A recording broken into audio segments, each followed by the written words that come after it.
está grabando, rec. Yes. Y esto también, y eso.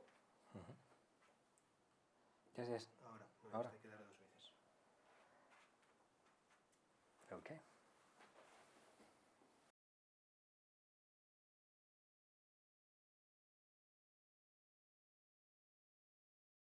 So, warm welcome to this 4th interview on the occasion of the concert Storm that Duo Signal is going to perform next April the 20th.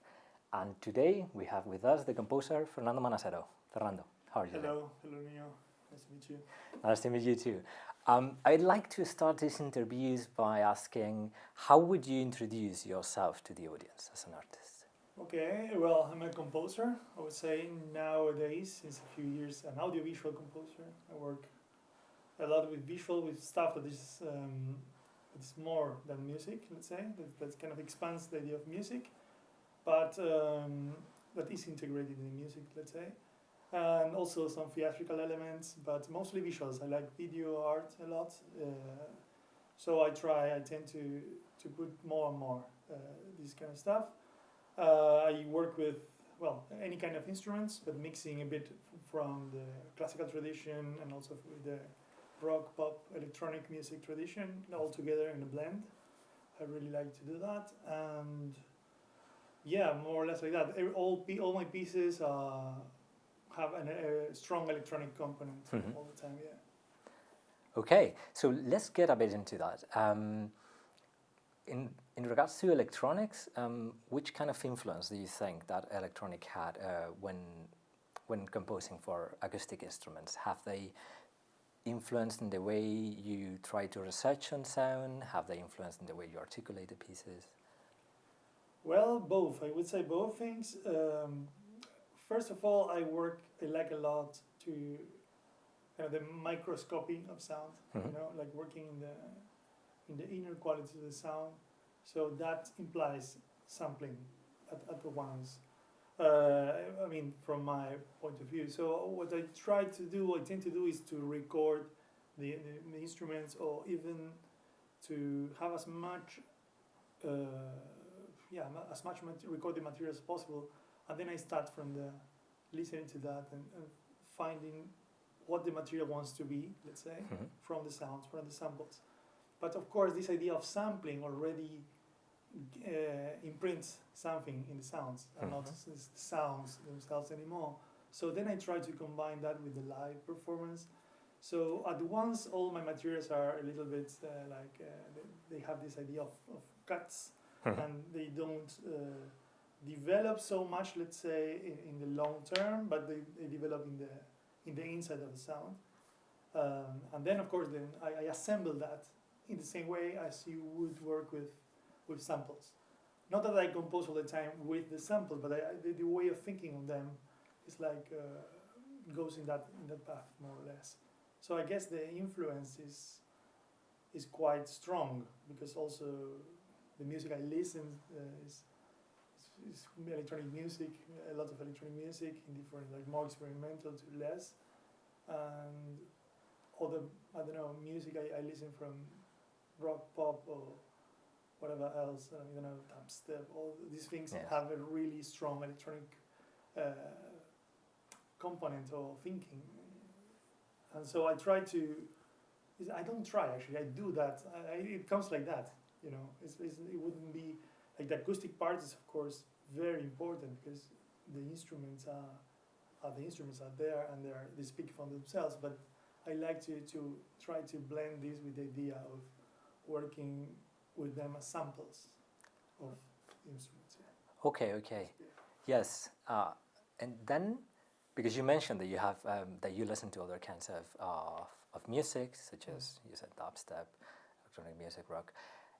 Apart from this kind of sound they have, do they influence your language in a way or another? Do they influence it in terms of harmony, if you have harmonies, or in terms of timbre, how actually is the listening experience, or maybe in terms of the setting, because I mean these kind of music usually have different live concert experiences than the contemporary classical music.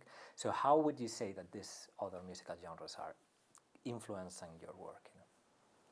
Well, I would say that mostly is the concert experience. What I try to bring to the concert experience is a kind of listening that is more like a headphone listening, like the venue is your head somehow. You know, so every sound is very detailed, very clear, and it's in a space that is kind of expanded by the concert space, by the venue itself. But that also would work if you listen to like kind of proper headphones and your head becomes kind of the room and you are there. But so it's kind of in between a very private and intimate situation, but expanded to a collective thing that is a concert experience. And I think this is also an influence of listening via streaming platforms a lot. And also I listen to a lot of vinyls and stuff home with my speakers. So this thing is kind of influencing me because I'm also this idea of connecting with the inner activity or the inner quality of the sounds. So when you listen in this detailed way, you can really go into these details and see how they relate to each other. You kind of, when I listen, I kind of create a constellation of different materials when I listen to any music. So I try to bring that in the composition, so to kind of to show it to others, this experience that I have. So I think the setting is one of the most influential things in this sense. It's like not only the sounds, because the sounds are also an important thing, but the idea of you can listen to really detailed and the spaces are projected somehow in the electronics, for instance, in relation to the instruments. But still it's a chamber music concert because you go there and the musicians are there and they are playing and they, without that, it couldn't be only a recording, you know, without the musicians playing there. The other part wouldn't be complete, you know. So it's not electronic music, like electroacoustic music, that is only about listening in a space and listening to a constructed space. Here's more to have everything like crystal clear, and you put it in the venue, and that's how the intimate space is created. That's one part, and then the other part are the sounds, are the way these sounds work. This idea of sampling that I mentioned before, that I think in layers in which that have content inside, like have a sound inside, and this is applied to the instruments as well. So I think the blend there is sometimes the problem I have is like how to generate more heterogeneous material that blended, because I can't really blend the sounds from the instrument with electronics, because it's kind of the one I translate one thing to the other like more naturally than getting the contrasts, and then maybe sometimes the difficulty is into making the proper contrast between things. Yeah, but I think these are the two main things. Of course, then I bring stuff like, I don't know, some idea of pattern of repetition that are less connected to minimal music, kind of acoustic minimal music from the US, as this is traditional thing, that is more connected to the electronic music, I don't know, from the 2000s or all this electronic music that's nowadays has a different kind of things. Of course, this is inspiring the music in the 50s too, but I mean, time went by and it's a different thing. And I think I'm more maybe influenced by that than the other. More or less. Yeah, and because you mentioned like quite a lot of things here. Regarding the players, what attracts you from them in order to differentiate the concert experience from just a headphone experience? Do you need their energy? Do you need maybe that they are still human? They may vary certain things on the concert performance. So what attracts you of the live performance in comparison to with the headphone experience? Well, I think it's essential. Maybe before it sounded more like I'm an electronic composer that then translates to instruments, but no. The thing is that musicians are, I don't know, I mean, you need that. Yeah, of course, you need the human presence to play the instruments. Actually, you cannot play the instruments with anything else. You cannot emulate that in any way, in my opinion. So, and also, of course, the presence in stage is essential for me. But also the exchange with the instruments is very important. I mean, when I write the music, I write very detailed scores and stuff, but then I work a lot with the musicians before and during the process because I want them to bring bring themselves in. This is my aim, that they kind of appropriate for the score. They're not just playing on cue and on sync, perfect sync. That's it's actually when some stuff happens. Yeah. I really like it most. I say, okay, wow, this is nice. It's not exactly the thing, but it happened because of the performance thing or the situation. So this thing that is also coming from the pop, rock music and electronic music. In this other music, this is allowed. It's more or less part of the thing. And if you don't have that, if you have a very precise clockwork band, I don't know. To my taste, it's not the way to go. But in concert, new music, let's say contemporary music or whatever, this is kind of thing. We need this. Yes. And I like when this thing is not happening all the time, that we have kind of stuff moving around. So in this sense, I work with the musicians, and this this is the key thing of working with the musicians. When they bring themselves in and they interpret they put themselves in the interpretation, and then the concert situation, something also moves around, and this energy is what I like most. And this kind of concert setting, are you maybe trying, since you have all these kind of influences from other genres, that this concert experience is more or less linked to the concert experience that you may have from pop, from rock, etc.? Do you think that your music may be accessible from those kind of audiences, that they could relate to something that your pieces have, and they say, okay, I'm a rock lover, and I'm hearing this part from the piece of Fernando, and I can really relate to that, and maybe get into the more or less contemporary classical concert setting, because they relate to their own kind of background as in other music genre. Well, it's always difficult to say what the audience would think, definitely. Right? You do your best to make your. But are you maybe interested in trying to attract other kinds of audiences by using this kind of influences? Well, yeah, I'm always attracted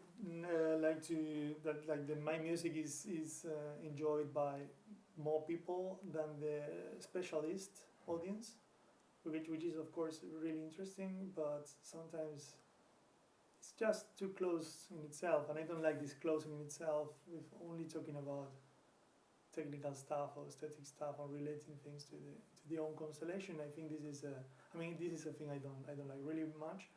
I like when it broadens a bit and kind of catches the ear of people that are not exactly in the same slots. But yeah, it's not that I use some sounds of stuff to get that thing. It's something that I do in my practice as a listener.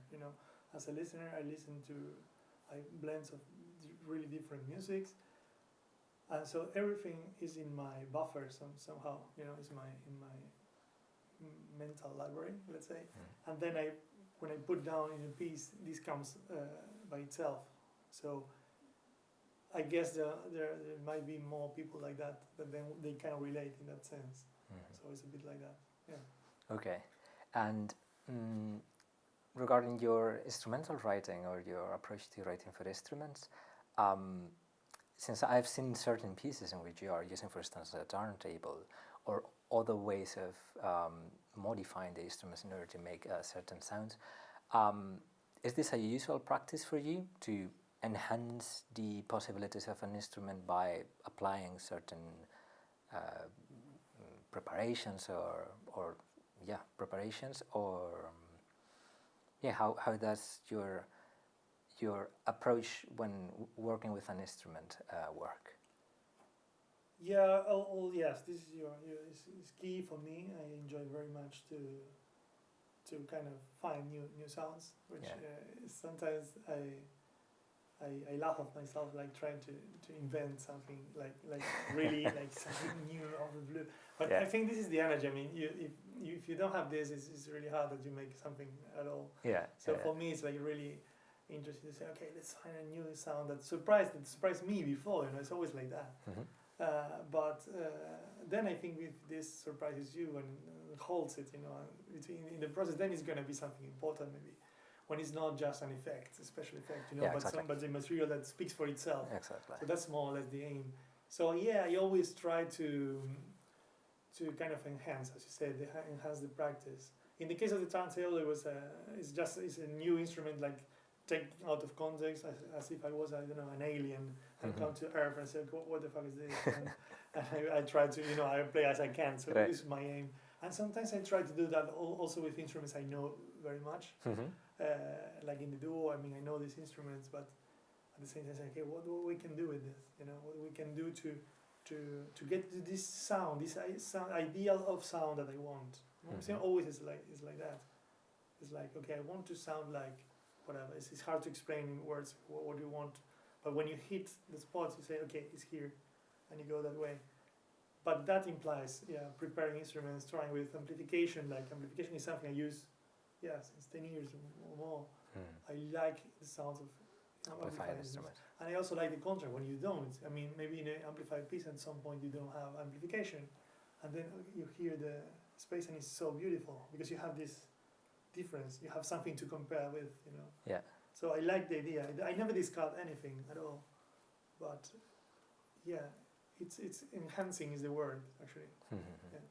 So, has there been any enhance in your new piece for duo signal? The future is a seamless loop. Yeah. Well, this piece, yes, it has. First of all, we have.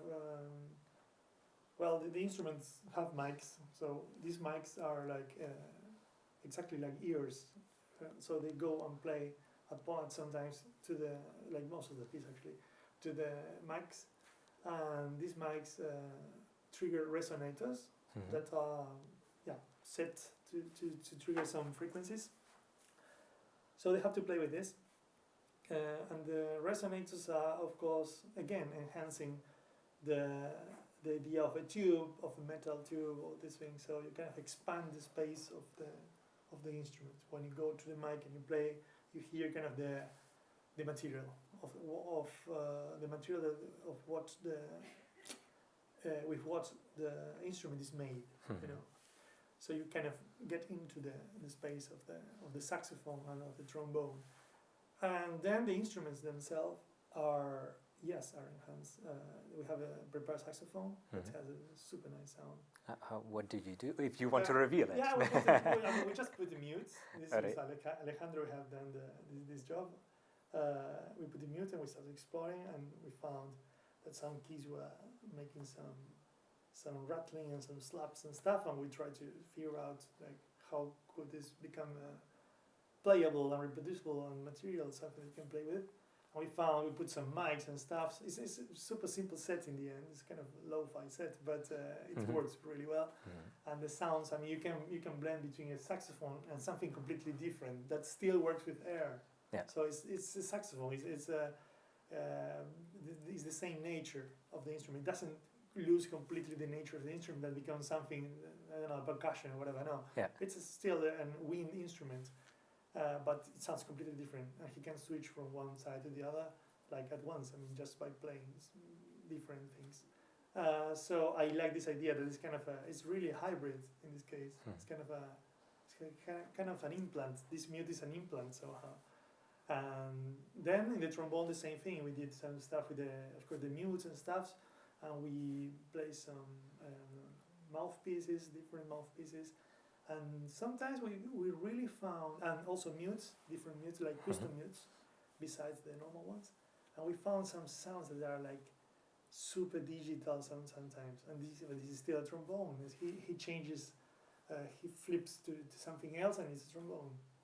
And maybe it sounds a bit naive, but for me it's like, wow, we can do this thing with simple, really simple stuff, really like simple tweaking. The electronics of this piece, because it also have electronics, are done with material that I recorded from the sessions. What I said before about playing with samples. So besides the synth that we have, the buchla that is coming at some point, everything else, it's mostly the sax and the trombone mostly, going through the resonators and some other harmonizers and stuff like that. And then I just chop that and stretch that, and I mean they're heavily processed, but everything has this nature of the wind instrument, the breath is all the time there, and the electronics are very robotic at the same time. So it's done. This is in the background, and the surface is more like robotic in the kind of sci-fi sense of robotics. Yeah. Like in terms of sound, you mean, or in terms of being in terms of sound? Strict? Okay. Also the strictness. Yeah, it somehow is very chopped and everything, but it has some kind of soundscapes of kind of shimmering colors, let's say, a little bit, very artificial. So this is the contrast with the other part on the acoustic instruments that come. So we have these things, but everything is done with the same material at some point. And do you, I mean, because you mentioned before the importance of I mean, for you, that the players are like making your pieces like theirs, and that they can like express something with that, so that the piece is performed by themselves, and that you give maybe a little bit of freedom or interpretation towards that. So is this piece has any kind of freedom in that regard? Do they have any open moments in which they maybe have some more margin of interpretation? Or is it very strict in terms of writing for the instruments, I mean? Well, no, this piece is written, it's completely written, but all these things are coming from the work we did together. I mean, everything we did is something that we developed together as a collaboration, like a real one-to-one. They were bringing in some ideas. I was taking these ideas and working on them to see if they worked, and then going back. And then they would say, again, we did a few sessions with this. And so in this sense, it's like their way of playing is imprinted in the way I write somehow. Yes. So I was working with, they would give to me, and I was working like really on that, and structuring, of course, then I compose, so I have to do it. But then it's written precisely, but my idea and my plan, and when we rehearse, is going to be like that. It's like they can move a little bit in that, you know. Okay. They can move, they can do it like more rusty somehow, like more, I mean, skipping in some points to give more, to give it more, I don't know, flavor, let's say. And I tend, in the last few years, I've been tending to write less and less to give only the necessary things so they can really interpret and move. And then, of course, they have to be in sync. But the freedom is there. I'm trying to incorporate this more and more without getting rid of the score, because the others, they would be like, I don't know, having something like super open and stuff. But it doesn't work so much to me. It's still, so I try to find something in the middle, you know. Yeah, right. Is the plan. Yes. And maybe the last question, because it really intrigues me personally, and it is, the future is a seamless loop. Well, this... maybe it's a tricky question. No, it's fine. But I love the title, and it's like, okay, how does that translate into music? Well, it's... the future, I mean, I'm thinking a lot about, I don't know, in what's going on in general. I think we all are somehow there. It's kind of a reflection on where is culture in general, right? In these kind of 20 years after the 2000s, you know, the new millennium and stuff. So where is this? And it's like informed from different places. It's informed a bit about, I don't know, Mark Fisher theories about late capitalism and culture in late capitalism. He was like, he was a philosopher, but he was also talking a lot about music. I mean, he actually started like that. And he has really interesting insights on how about retromania and about technostalgia and all these things. So I try to bring these concepts are kind of informing my late pieces, and the pieces next year are all around the idea of techno-nostalgia. And this piece has this too. I mean, the electronics here, when I was talking about the robotic futuristic thing, it's a bit like this sci-fi futurism in which it's kind of a future that never came to happen. It was an ideal future in which technology would kind of blend with I don't know, the best of the humanity, kind of solidarity and all these things that never happened. Never happened. And now we are in a big crisis that we all created somehow, and also combined with the climate crisis and combined with the general economic and social crisis. So the idea of the future is a seamless loop. It can be a bit depressing, but it's also kind of a trigger to say, I mean, let's move on from this, because we are kind of stuck into this loop. Well, this in terms of the form and stuff has to do. It's not just the title, because coming from somewhere else and the piece has nothing to do. But in terms of form, it's also about structures that repeat, and about the beginning that sounds like the end, and the end that sounds like the beginning. Like again, if you played it, recorded in a loop, you could maybe say like the crossfade in the ending and the beginning would not be so clear. And then there are other stuff about repetition and about kind of fixation with some sounds. So that's all about. I mean, it's more complex than that, but it's also hard to say that in music I will express all that things. I just can only tell what triggers some ideas that then I put into work somehow. Yeah, absolutely. So thank you very much for granting us this interview. I'm looking forward to listen to your piece on the 20th. Thank you, Nuño, and thank you to Signal, an amazing group that we were working, and I think we're having fun so far, so it has to be good. Yes, it will be fantastic. Thank you. See you soon.